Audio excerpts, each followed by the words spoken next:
Olá meus amigos e irmãos, esse é o pastor Flávio Siqueira nos trazendo uma mensagem de um jeito jamais ouvido, tudo se cumprindo conforme descrito nas escrituras sagradas pois Deus já havia revelado. É hora de nos firmarmos na palavra de Deus, na verdade, e ficarmos verdadeiramente firmes como foram esses 3 jovens antes de passarem pela fornalha. A hora chegou meus irmãos, e que nenhum vento possa derrubar-nos da peneira, temos que ser firmes quanto ao que cremos e em quem confiamos que é Cristo. Temos que discernir entre a mentira e a verdade, e só com zelo e amor à palavra de Deus e com muito estudo podemos nos fortalecer firmando raízes para estarmos fixados firmemente na verdade e nas fileiras de Deus. Escutem atentamente até o fim, o pastor Flávio destrinchando escatologicamente o tempo em que estamos e como devemos nos firmar pois grande angústia está por vir antes da volta de Jesus, e nós do canal Pregadores Adventistas nos sentimos felizes com a sua presença. Já curte? O seu like é importante para levarmos a mensagem. Comente e compartilhe. E temos novidades. O Clube dos Canais. Conheça e faça parte. Ajude-nos a levar a mensagem. Se inscreva. Maranata. Daniel teve apenas 4 visões. E nós vamos estudar hoje a primeira visão. E eu preciso passar essa informação para vocês. O capítulo 2 de Daniel, ele é fundamental para a compreensão do restante do livro. Se você quer entender o livro de Daniel, você tem que entender qual capítulo? O 2. E por isso que eu peço para que você abra aí a sua Bíblia agora. Abre a Bíblia em Daniel, capítulo 2. E nós vamos ficar apenas nesse capítulo 2 hoje. E você vai perceber que nós não vamos esgotar o assunto. Eu não estou brincando quando eu falo que teremos 6 meses aí de sermões só sobre o livro de Daniel. Se você pretende entender Daniel, você tem que entendê-lo para poder conseguir entender o livro de Apocalipse. E eu brinquei, recapitulando novamente, que o livro de Daniel e o livro de Apocalipse é como são irmãos gêmeos, mas aqueles irmãos gêmeos que não são idênticos. Existem os irmãos gêmeos idênticos e existem irmãos gêmeos que são diferentes. Então, Daniel e Apocalipse são diferentes, mas ao mesmo tempo se complementam. Uma outra questão que nós precisamos esclarecer para a compreensão plena é que a mensagem central do capítulo 2 é que Deus conhece tudo sobre o futuro e nos revela aquilo que devemos saber. E eu brinquei. Quando eu era criança, de vez em quando eu ia na cidade interior, até mesmo em Belo Horizonte, eu lembro que uma vez eu encontrei uma cigana lá na Avenida Afonso Pena, pedindo para ler a mão. Eu nunca mais vi cigano. Já aconteceu com você alguma vez? Você passa na rua lá e a cigana, deixa eu ler sua mão. Faz tempo que eu não vejo uma cigana. Se eu quero saber do futuro, eu não preciso jogar cartas, tarô, eu não preciso ir num centro de mediunidade, eu não preciso consultar os astros. Se eu quero saber sobre o futuro, basta ir nas páginas da Bíblia Sagrada. Porque o livro de Deuteronômio, se eu não me engano, capítulo 29, verso 29, lá fala que as coisas encobertas pertencem a quem? A Deus. As reveladas pertencem a mim e a você. Você vai encontrar na Bíblia o dia que você vai morrer? Você encontra na Bíblia? Não. Por que não está na Bíblia isso? Porque para Deus isso não é importante para você. Não é importante para mim. Mas aquilo que é importante em relação à sua eternidade, ao seu futuro, ele deixou revelado. Abriu sua Bíblia aí? Daniel capítulo 2. Olha o que diz o verso 1. Eu vou passar por cima algumas questões. Aqui no verso 1 você encontra que Nabucodonosor, ele se esquece do sonho e ordena que os seus magos, os seus médiums, os seus profetas relatem o que ele sonhou. Olha como é a questão complicada. Olha aqui para mim um pouquinho. Imagina, vamos supor que essa noite de sábado para domingo, eu sonhei, Deus chega aqui na igreja o seguinte, irmãos, eu sonhei. Alguém aqui tem que revelar o que eu sonhei. Alex, o que eu sonhei, Alex? Cid, o que eu sonhei, Cid? É o seguinte, eu contratei 5 leão de chácara. Contratei 5 leão de chácara, tá com um facão lá embaixo. Quem não disser, Josley, se você não disser o que eu sonhei, Josley, esses 5 capangas aí vai te pegar e ó. É justo isso? Claro que não é. Agora, imagina como que era megalomaníaco Nabucodonosor. Querer obrigar que uma pessoa interprete o sonho que ele havia tido. Olha o que diz o verso 2. Daniel capítulo 2, verso 2. Verso 10, perdão. Aqui nós percebemos no verso 10 que esses empregados de Nabucodonosor, eles reconheceram a sua incapacidade, então eles foram sentenciados à morte.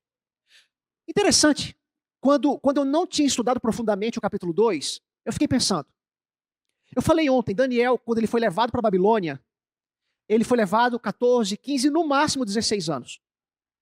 Nenhum homem, isso aqui era uma regra oficial da época, nenhum homem poderia entrar na presença do rei se ele não tivesse pelo menos 18 anos. Se alguém fosse colocado na presença de Nabucodonosor abaixo de 18 anos, ele era morto à espada. Por que que ao ser chamado, esses magos, esses líderes religiosos, esses intérpretes de sonhos, por que que Daniel não estava envolvido no meio? Você já parou para se perguntar? Com certeza, quando nós observamos o verso 14, olha o que diz o verso 14 aí. Daniel, aqui nós entendemos que no verso 14, Daniel procurou o rei e pediu tempo para ele. Então Daniel esteve na presença do rei.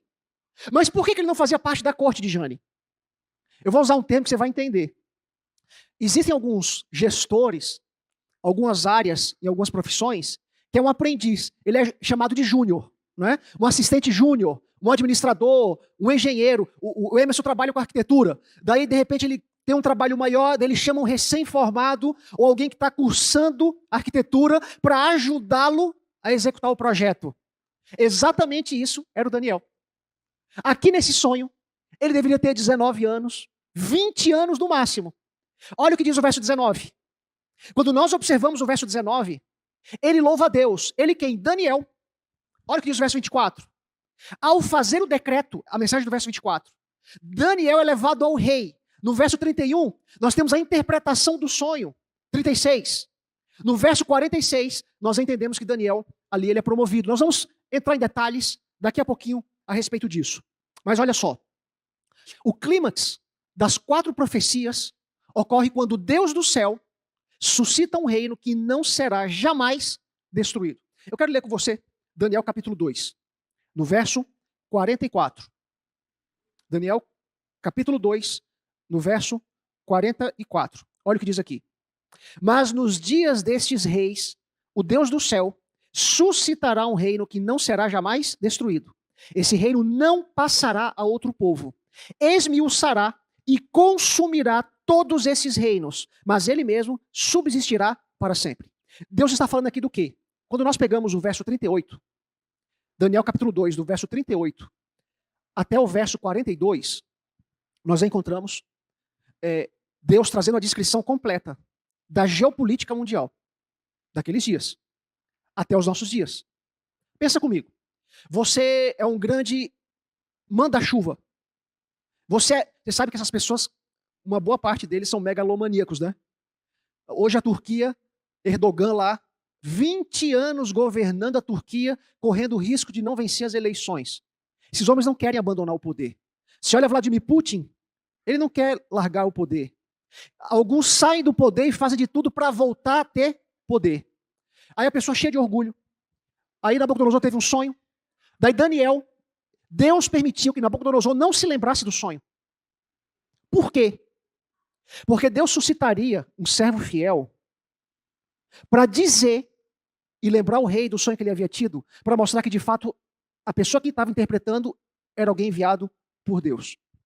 Daí você sonha, você está no poder e tem a interpretação de que você vai perder esse poder. Como é que você se sente? Você vai perder. A estátua. Vamos aqui lembrar rapidamente. Nabucodonosor sonhou que teria uma estátua. A cabeça da estátua, qual metal? Ouro. O peito, prata. O ventre, bronze. As pernas, ferro. E os pés? Então, peraí. Nabucodonosor ficou sabendo, antes que os outros reinos estivessem vindo, que ele passaria. Imagina um profeta dar uma má notícia para o homem mais importante do mundo. Nabucodonosor, ele foi o primeiro grande governante mundial. De acordo com o livro de Ezequiel, capítulo 31, verso 11, o governante da mais poderosa das nações. Só que o que me chama a atenção, Letícia, é esse verso.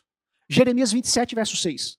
Deus disse sobre Nabucodonosor: agora eu entregarei todas estas terras ao poder de Nabucodonosor, rei da Babilônia, meu servo. Nabucodonosor era judeu? Algumas coisas eu posso aprender desse texto.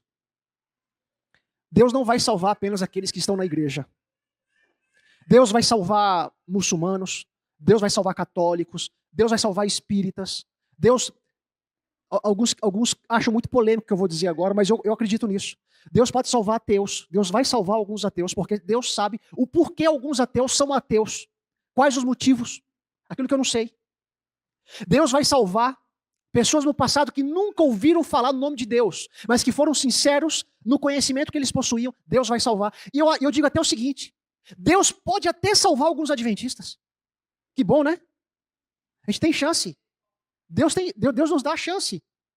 Então, quando Nabucodonosor, ele foi colocado ali, Deus permitiu para que ele cumprisse alguns propósitos. O papel de Daniel, juntamente com Nabucodonosor, era segurar a submissão da vontade do rei relacionado a Deus.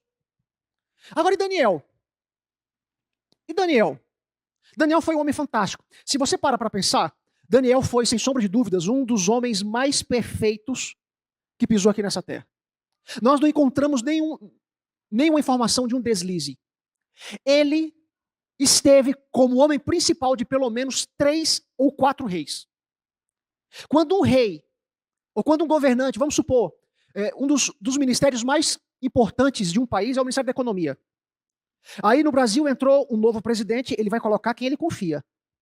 Passou os 4 anos, vem outro presidente, vai colocar quem ele confia.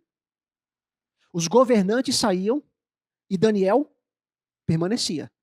Por que Daniel permanecia? E eu vou mostrar para vocês aqui algumas características.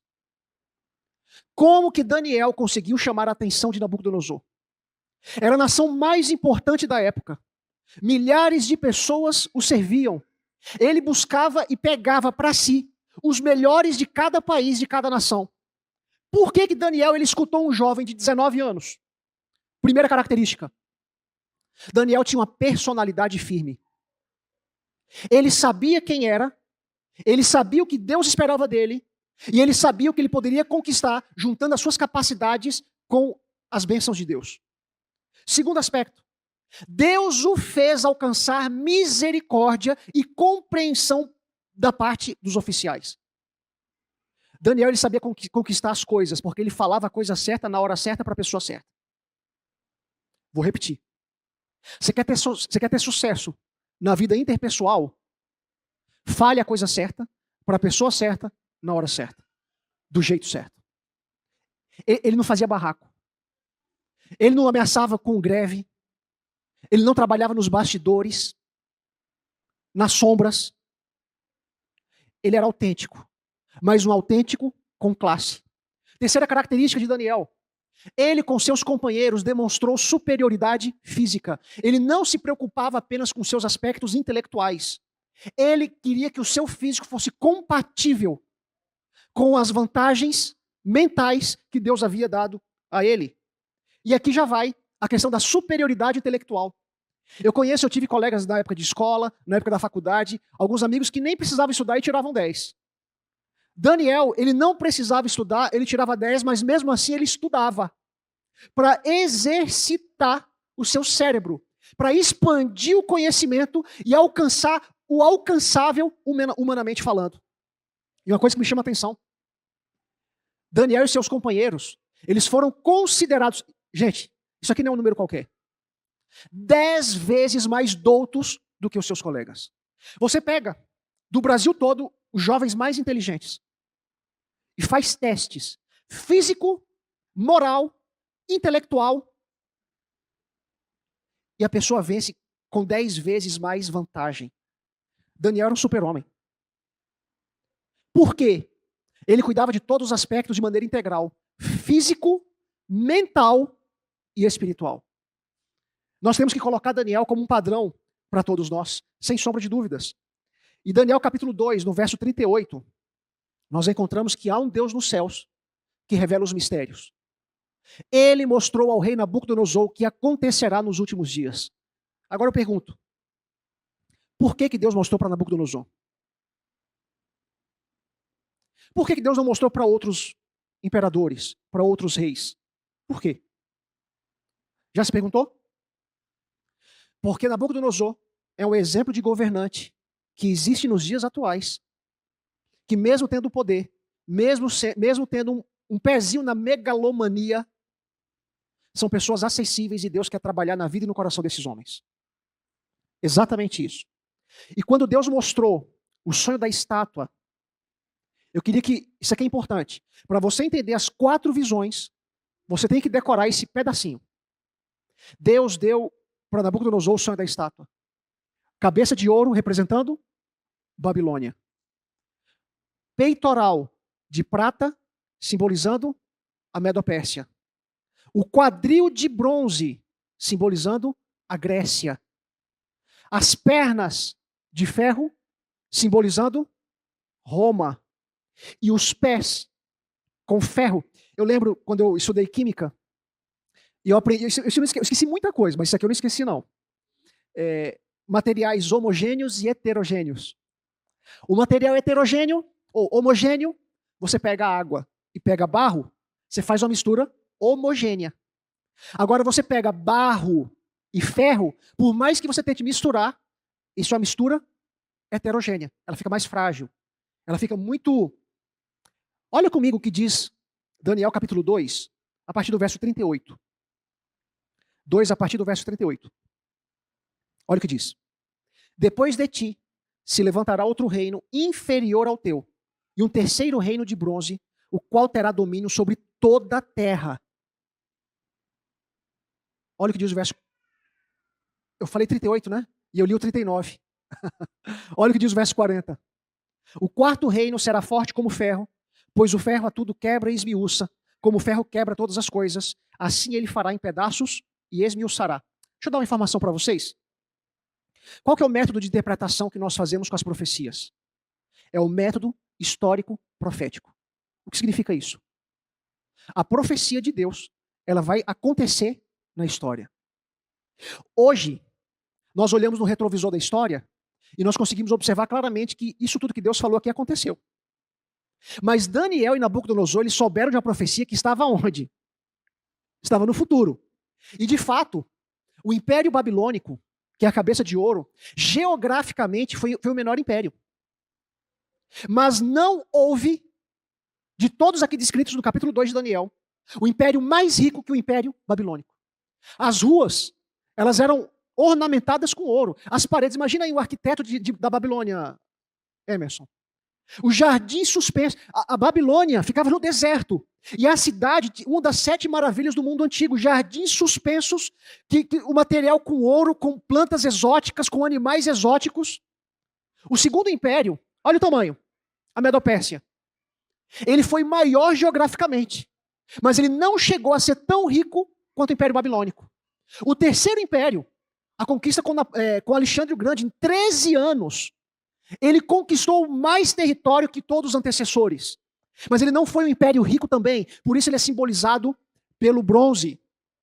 E o maior império que já teve no passado foi o Império Romano, que ele assimilou o conhecimento dos gregos, mas ele não foi rico, ele foi o mais pobre entre os 4 descritos na profecia de Daniel, capítulo 2. Eu coloquei esse gráfico para que você observe que cada reino veio e passou. Mas nós lemos que os pés, na profecia, o que significam os pés? Nós entendemos. Na época do Império Romano, existiam 20 tribos bárbaras. Só que elas foram assimiladas por essas 10 tribos. E por mais que o Império Romano tentasse ocupar outras partes da Europa, ele não conseguia. Por quê? Porque os pés era mistura de ferro com barro. Pensa aqui comigo, não precisa ser engenheiro não. Essa aqui até eu consegui entender. Se nós temos uma estrutura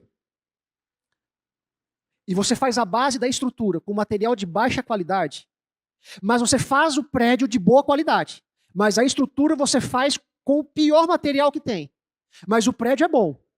A probabilidade desse prédio cair é grande ou pequena? Por que Deus falou então que os pés da estátua, se a cabeça, por que não colocou o ouro ou colocou o ferro nos pés? Os pés, a parte mais frágil. Quando nós olhamos essas 10 tribos, a França, Itália, Grã-Bretanha, Alemanha e as demais nações da Europa, elas surgiram, inclusive Portugal, Espanha, dessas 10 tribos que vocês estão vendo aqui. E uma coisa que chama atenção foi na Babilônia que começou a adoração de joelhos diante de deuses, ídolos, imagens. A arqueologia ela comprova isso. E quando nós olhamos Daniel capítulo 2, Nabucodonosor mandou construir uma estátua. Os adoradores se encontravam nos pés da estátua. E de acordo com Daniel capítulo 2, uma pedra que não foi lavrada por mãos de homens, ela vem do céu e ela cai justamente nos pés, na parte mais frágil. E na parte onde estão os adoradores, que não são os adoradores de Deus. O que Deus quer dizer com isso? Deus quer dizer que ele diferencia os verdadeiros adoradores dos falsos adoradores. Os pés com parte de ferro, com parte de barro, prova que eles não se ligarão um ao outro. Aí é o mapa da moderna Europa, nos dias de hoje. Com a configuração que teve algumas alterações na Primeira Guerra Mundial. Na Segunda Guerra Mundial ela houve algumas alterações novamente. Mas a Europa hoje é assim. E por mais que eles tentem, Deus deixou claro em Daniel capítulo 2, verso 43.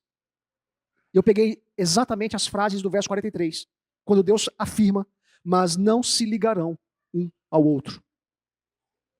Estamos indo para a parte final.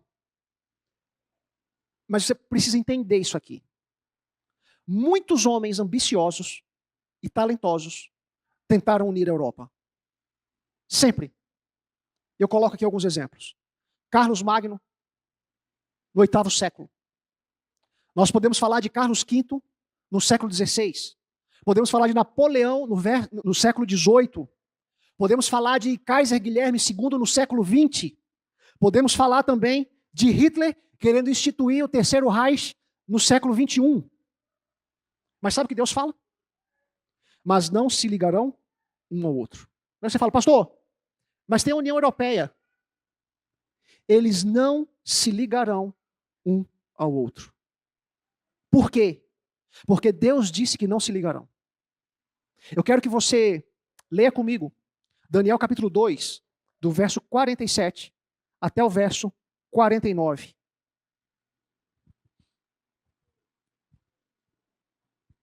Daniel, ele era um camarada formidável, né? Ele era um fora de série. O super-homem tinha que ser o Daniel, não o Superman. Olha o que diz o verso 47. Disse o rei a Daniel, só um detalhe, olha para mim. Quem que era o rei? Nabucodonosor. Quem era Nabucodonosor? O homem mais poderoso da terra. Se nós escolhêssemos alguém para ser o homem mais poderoso hoje, você falaria que era quem? Seria quem? Presidente dos Estados Unidos, talvez? O Papa, talvez? Olha o que diz o verso 47. Disse o rei a Daniel. Daniel tinha quantos anos? 19 anos, 20 anos. Olha o que diz o verso 47. Certamente o vosso Deus é o Deus dos deuses e o Senhor dos reis. Por que ele falou isso? Nabucodonosor esqueceu do sonho. Mas quando Daniel começou a falar do sonho, Daniel falava e pelo Espírito Santo, Daniel falava, imediatamente Nabucodonosor recordava. Ele viu que era verdadeira a mensagem. Verso 47. O revelador de mistérios, pois pudeste revelar esse mistério. Verso 48. Então, o rei engrandeceu a Daniel. Quantos anos Daniel tinha? 19 e 20 anos. O que aconteceu com os magos? Daniel salvou a vida deles. Aí você fala, mas eles eram pagãos, eles eram idólatras, eles eram ocultistas, eram adoradores do sol. Olha o que diz o verso 48. Então o rei engrandeceu a Daniel e lhe deu muitos e grandes presentes e o pôs por governador de toda a província da Babilônia, como também o fez chefe supremo de todos os sábios da Babilônia. Por que foram salvos? Porque Deus precisava, por intermédio de Daniel, dar oportunidade de salvação para aqueles homens. Deus quer que todos tenham oportunidade. Daniel se tornou o número 2 da nação mais importante. Mas o que me chama a atenção é o verso 49. A pedido de Daniel, agora pensa aqui, Josley. Josley, qual que é o nome do comandante supremo aí dos bombeiros, Josley? Comandante. Como? Alexandre Cerqueira. É o maioral dos bombeiros aqui? É o maioral? Daí ele olha para o Josley e fala assim, Josley, vem cá, você é menino bom. Vem cá, Josley. Vou colocar você da chefia. Você é o número 2 do Espírito Santo. Só manda em você, eu e o governador. Ninguém mais, Josley. Daí Josley chega lá todo humilde. Você teria coragem de pedir alguma coisa logo que você foi nomeado? Já começa pedindo alguma coisa. Você teria coragem, Josley? Fala, deixa eu passar aqui uns 3 meses, daí eu vou fazer um pedido. Olha, Daniel. A pedido de Daniel, constituiu o rei a Sadraque, Mesaque e Abdinego sobre os negócios da província da Babilônia. Daniel, porém, permaneceu na corte do rei. Daniel foi engrandecido? Foi. Ele esqueceu dos amigos? Ele não esperou um dia passar. Ele acabou de ser nomeado. Ele já trouxe os seus amigos fiéis juntamente com ele. O que nós aprendemos com isso, irmãos? Nós precisamos ser ousados. Nós precisamos cuidar do nosso corpo, da nossa mente e da nossa espiritualidade. Deus, Ele capacita, mas Ele espera que nós possamos fazer a nossa parte. Deus vai nos colocar no meio de pessoas que pensam diferente da gente. E isso é para ser uma bênção para eles e uma bênção para a gente também. Para que você possa testemunhar e viver aquilo que você acredita ou aquilo que você diz acreditar. E quando nós observamos que o Império Babilônico já passou, que o Império Medo-Persa já passou, o Império Grego já passou, o Império Romano já passou, as 10 tribos bárbaras passaram. Só falta a pedra lavrada, que não foi lavrada por mãos de homens, destruir a estátua, que se chama volta de Cristo. E eu falei para vocês ontem, o tempo do fim começou em 1798. Nós estamos em um tempo emprestado, 200 e poucos anos aí, aguardando a volta de Cristo. Que nós não sejamos aqueles adoradores da Babilônia nos pés da estátua, mas que sejamos aqueles filhos fiéis que se absteram de se ajoelhar perante a estátua, porque nós estamos diante dos pés do Criador do Universo, o nosso Deus. Te abençoe. Meus amigos, esse é o canal Pregadores Adventistas. Se você gostou, já curte, se inscreve, deixe o seu like e compartilhe para ajudar o canal. Vamos levar a mensagem a todo mundo nessa geração, e assim virá o fim. Não sejamos como os antediluvianos que não creram e se perderam. A mensagem de agora é: Jesus está voltando, preparem-se, é chegada a hora do seu juízo.